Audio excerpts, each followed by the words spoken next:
दोस्तों, ये जो राइस मिल मशीन में जुड़े फ्लो मिल हैं, ये ग्राइंडर वाले फ्लो मिल हैं। इस फ्लो मिल को ऑपरेट करना थोड़ा मुश्किल होता है। इसके मेंटेनेंस को बिना समझे पिसाई करना बहुत मुश्किल होता है। पहले तो इसको सही तरीके से खरीदना मुश्किल होता है। बहुत से दुकानदारों ने भी इसके बारे में सही से जानते नहीं हैं। इस फ्लो मिल में जाली के अनुसार ऑपरेट करना होता है।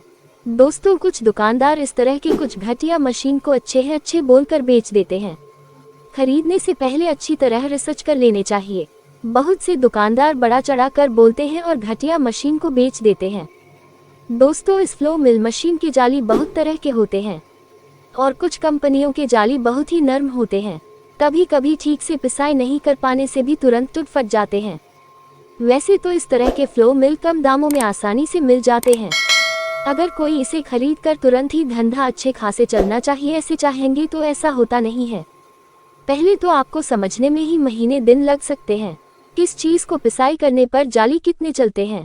जैसे गेहूं, मक्का, बाजरा, हर चीज को अलग अलग तरह से ऑपरेट करके पिसाई करना होता है।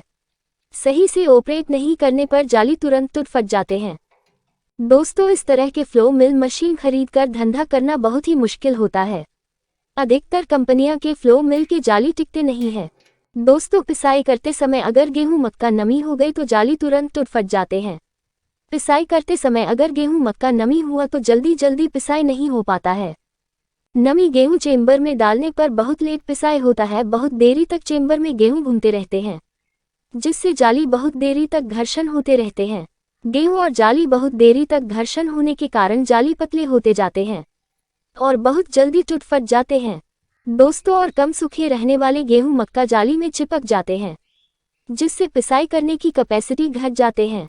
नमी होने के कारण आटे जाली में चिपकते रहते हैं, जिससे आटे बाहर निकल नहीं पाते हैं और चेंबर में ही फंस जाते हैं। दोस्तों, इस तरह के फ्लो मिल को ऑपरेट करने से पहले एम्पियर मीटर कनेक्शन कर लेना चाहिए। ये बात इस चैनल पर बहुत पहले से कहते हुए आया गया है।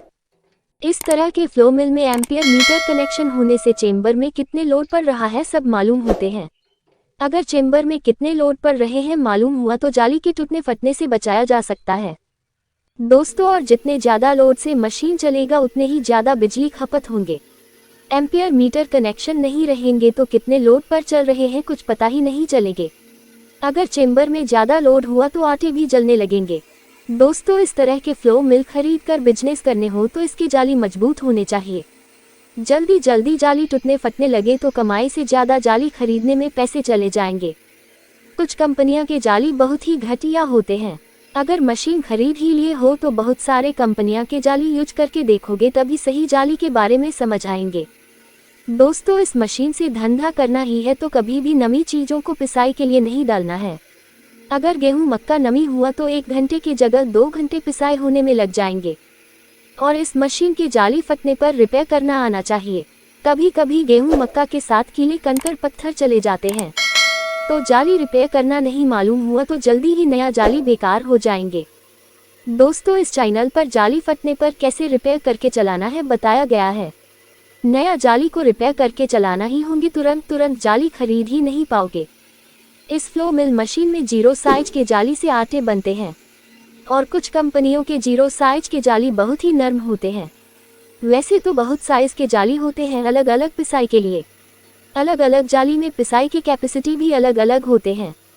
जैसे 10 केजी गेहूं पिसाई 10 मिनट में हो रहे हैं तो गेहूं दर्रा 5 मिनट में ही हो जाएंगे, लेकिन दर्रे वाले जाली लगाने होंगे।